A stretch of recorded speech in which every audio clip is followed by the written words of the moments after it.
Fala pessoal, aqui novamente, comentar aqui um pouquinho sobre Chelsea e Tottenham, né? Aliás, Tottenham e Chelsea, vitória do Chelsea de Thomas Tuchel, né? Boa vitória, né? Uma boa atuação, né? Chamou atenção também a péssima atuação do time do Mourinho, muito ruim mesmo, tirando ali os 55 e 10 minutos finais ali, onde o time consegue imprimir um volume um pouquinho maior, inclusive poderia sair com um empate, né? Fosse a cabeçada do Carlos Vinícius um pouco mais precisa, a história do jogo poderia ter sido completamente diferente, né? Isso talvez tenha sido o ponto mais negativo, entre aspas, da atuação do Chelsea, né? Que tenha sido justamente não conseguir ter matado o jogo antes, né? Poderia ter feito isso durante 70 minutos, quase 80 minutos poderia ter feito isso. Mas enfim, só comentar aqui um pouquinho sobre isso, sobre algumas observações sobre o jogo, né?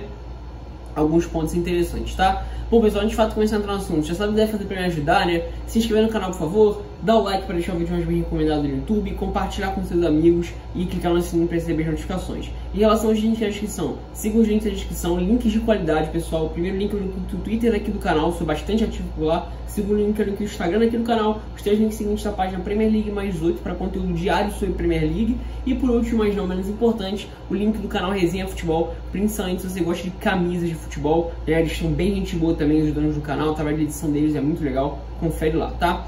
Bom pessoal, então Thomas Tuchel aí, né, um novo técnico do Chelsea. Eu não fiz um vídeo falando especificamente sobre isso, só esperando um pouquinho, porque eu não tô tão familiarizado assim com o estilo de jogo do Thomas Tuchel, né?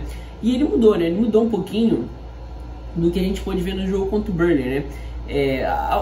Assim, algumas mudanças em relação ao que a gente via com o Frank Lampard e algumas mudanças do que a gente viu, como eu falei, no último jogo dele, né? Então, o Rudiger voltou a ganhar espaço, o Azpilicueta também voltou a ganhar espaço, né? Jogando ali com um trio de zaga, mais ou menos. O Marcos Alonso voltou a jogar como titular. O Jorginho já é titular, se não me engano, pela terceira vez seguida, né? Se não me engano, isso não tinha acontecido ainda na temporada em jogos de Premier League. Isso aconteceu foi uma vez, algo assim ainda, com o Frank Lampard, né? Enfim, isso em questão de nomes, né? Em questão de posicionamento, vou falar do Tottenham um pouquinho depois, né? Mas em questão de posicionamento, né, eu acho que a principal mudança foi o posicionamento do Hudson-Odoi, né? Nos 2 últimos jogos, eu não vi o jogo contra o Wolverhampton, né, que foi a estreia dele, eu vi só o jogo contra o Burnley. O Hudson-Odoi jogou muita bola mesmo, aberto ali pela direita, né, recebendo ali próximo aí da linha lateral, assim, geralmente um pouco envolvido com a parte da construção mais por dentro, mas muito mortal, assim, bem perigoso, causando muito perigo. Eu diria que 95% das vezes em que ele recebeu a bola aberta naquele jogo contra o Burnley, óbvio que num contexto diferente, né, uma equipe de um nível menor, apesar de defensivamente muito sólida, e que jogou toda recuada, né, praticamente toda recuada lá atrás. O Tottenham, até parece extremo, assim, o Tottenham não chegou a jogar todo recuado lá atrás, como foi, por exemplo, os jogos contra o Liverpool, né, o próprio jogo contra o United no momento, o jogo contra o City também, não chegou a ser assim, né. Mas o Hudson-Odoi dessa vez jogou um pouco mais por dentro, né, mais próximo ali do time Werner. O Mason Mount, ora sendo esse falso 9, digamos assim, ora ele jogando um pouco mais atrás dessa dupla, entre aspas, né, ficou alternando um pouco dessa forma, com os alas, né, Reece James e Marcos Alonso fazendo esse jogo, assim, jogando espetado, né, e Kovacic e Jorginho por dentro, e o trio de zaga, né. E assim, o Tottenham, como eu falei, né, não chegou a jogar todo ali afundado no ataque. A escalação do Tottenham é bem normal, assim, nada de muito diferente do que a gente poderia esperar, não, bem normal ali, do que o Mourinho já coloca em campo. Mas o Tottenham não chegou a jogar todo ali afundado no campo de defesa, como a gente viu em muitos momentos o time fazer nessa temporada, não, né, nos jogos grandes. Até como foi, por exemplo, no jogo do Stamford Bridge, por exemplo.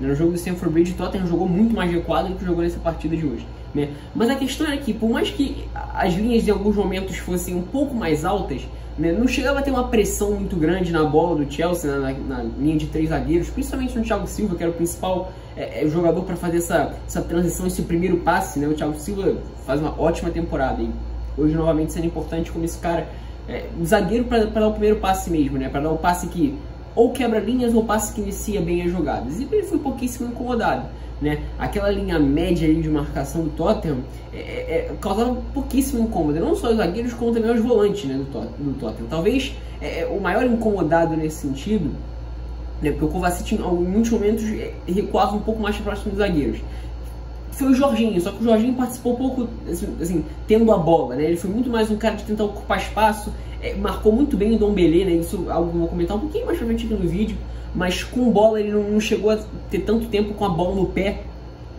como é a principal característica do Jorginho, né? Aquele primeiro volante que carimba todas as bolas, não chegou a ser exatamente isso na partida de hoje. E também assim, tudo bem que ele não era tão incomodado, mas ele também não foi acionado dessa forma.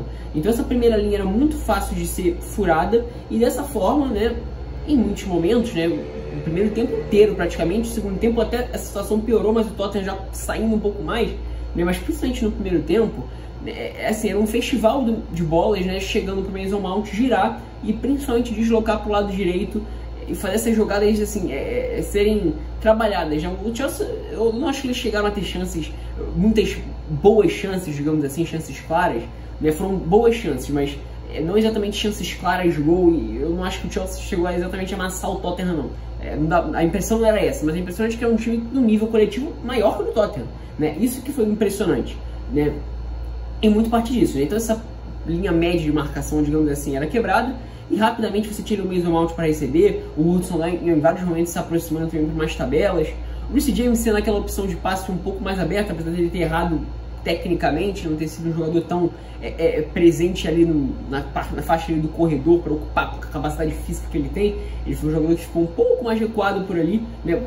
Recuado não, mas ficou um pouco mais guardando posição numa faixa de campo um pouco mais atrás do que ele geralmente joga no Chelsea, né? Sendo um cara que ocupa bastante ali o corredor pela direita, né?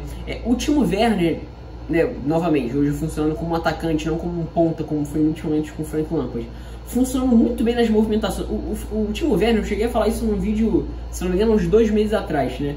O Timo Werner, ele joga bem sem a bola, por incrível que pareça, é engraçado falar isso, né? Mas assim, o problema dele parece ser a bola, tecnicamente falando, ele tá muito mal, né? Ele é um cara que parece que tá abaixo do time nesse sentido, mas sem a bola, assim, o trabalho que ele dá para as defesas, né, dando esses arranques, se movimentando, puxando a marcação, é muito bom, ele faz muito bem isso, né? Um cara que além dele causar desconforto para a defesa adversária, ele é um cara que gera bastante espaço para os outros. Isso é bem interessante, né? São poucos atacantes que conseguem fazer isso bem o jogo inteiro, né? Como ele faz. Apesar de tecnicamente ser um cara com muitas dificuldades ainda, pelo menos na minha opinião, né? E dessa forma, né, o Chelsea foi levando o jogo, né? E indo bem, assim, é melhor que o Tottenham, né? E o lance do gol acaba sendo com uma dessas bolas, né, que vieram mais de trás e que conseguem furar essa primeira linha de marcação facilmente e chegam dentro da área, o Timo Werner se projetando, ele acaba sendo derrubado pelo Dyer e o Jorginho converte pênalti. Mas até assim, os 70 minutos de jogo, isso já no segundo tempo, a toada foi mais ou menos essa, um Chelsea com muita facilidade para encontrar essas bolas,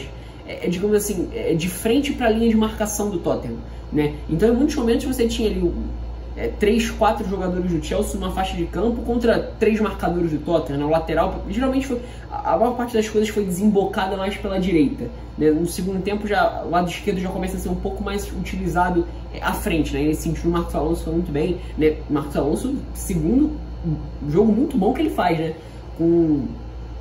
Sob o comando do Thomas Tuchel, né, jogando como ala. Inclusive tem um vídeo meu falando especificamente sobre isso. O Marcos Alonso lateral, o Marcos Alonso como ala. Se eu não me esquecer, eu coloco aí nos comentários, né, fixado aí nos comentários ou na descrição, né. Aí o lado esquerdo já passa a ser um pouco mais utilizado para produzir ofensivamente no segundo tempo, né, e o Tottenham já consegue algumas escapadas um pouquinho mais perigosas. E agora, só falando um pouco do lado da marcação, que eu esqueci de comentar, eu estava falando mais do lado ofensivo do Chelsea. Na questão da marcação, apesar do Tottenham ter tido uma atuação muito ruim, assim, bem fraca mesmo, né, eu até estava falando com o Leonardo do canal Resenha Futebol, né, falando que os movimentos que... a estratégia do Tottenham era muito... exatamente o que o Tottenham vem fazendo desde o início da temporada, né, ele estava falando exatamente isso, só que os movimentos agora parecem que são mais lentos, mais preguiçosos dos jogadores.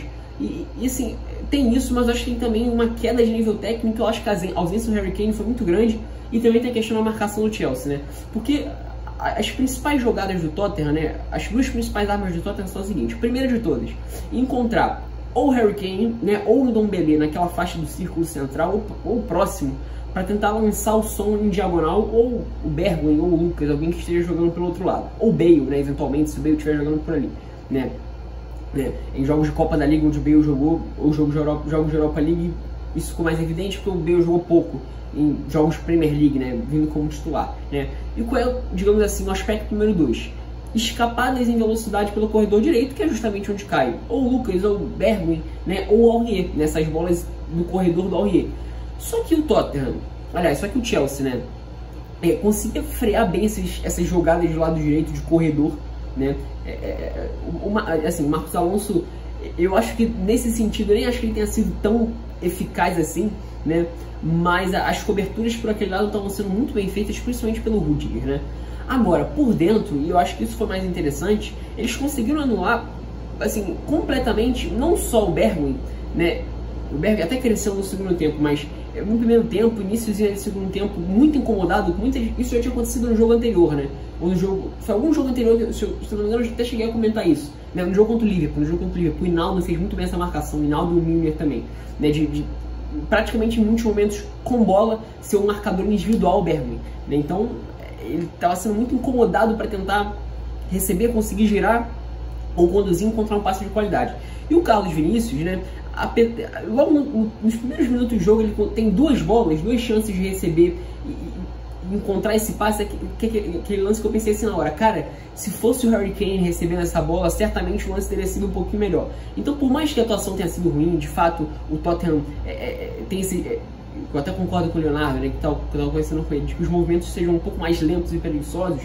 Talvez se fosse o Harry Kane ali, o jogo poderia ter mudado de figura logo no primeiro minuto com uma decisão um pouco melhor bem tomada pelo Carlos Vinícius, né? Porque ele teve um lance que ele teve a oportunidade de tocar para o som, acabou não tocando, tocou para outro jogador, agora não lembro exatamente quem, mas enfim.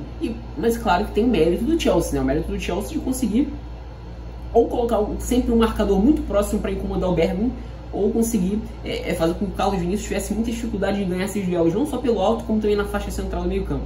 O Thiago Silva foi bem nesses duelos, depois no momento o Christensen também entrou bem, né? Acho que o Liqueta e o Rudiger fizeram menos isso, mas principalmente o Thiago Silva e o Christensen. E dessa forma o Chelsea conseguiu ser um time bastante seguro. Na reta final, né, depois entrou o Lucas e o Lamela, aí o Tottenham já conseguiu imprimir um volume um pouco maior, né? O Chelsea passou a ter um pouco mais de dificuldade de sair em velocidade, né? Virou aquela postura um pouco mais cautelosa, um pouco mais reativa mesmo do que o Tottenham tinha feito. Aí o Tottenham consegue crescer, imprimir um volume um pouquinho maior, inclusive poderia, como eu falei, ter empatado a partida. Por incrível que pareça, o Tottenham poderia ter empatado a partida se o Carlos Vinícius tivesse sido um pouquinho mais preciso na cabeçada depois do belo cruzamento do Aurier, né? Mas enfim, em termos de bola, né, como um todo, o Chelsea foi consideravelmente superior ao Tottenham, né? Nível coletivo, a impressão que deu era de que um time mais maduro que o Tottenham, por incrível que pareça, né?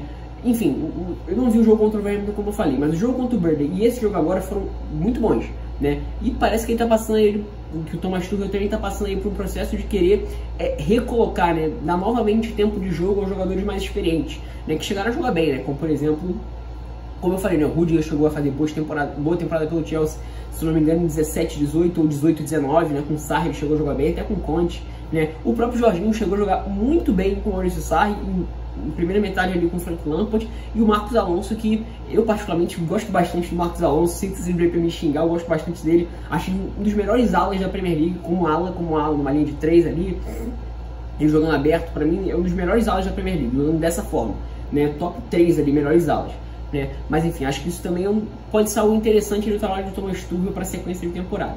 Enfim, dos 3 jogos, né, os 2 que eu vi foram bastante empolgantes, especialmente esse contra uma equipe maior. Mas você sinta-se livre aí para concordar ou discordar nos comentários, agregar qualquer coisa que você queira aí nos comentários e deixar o vídeo mais rico, né, com mais opiniões, enfim, mais completo, tá? É isso, espero que tenham gostado.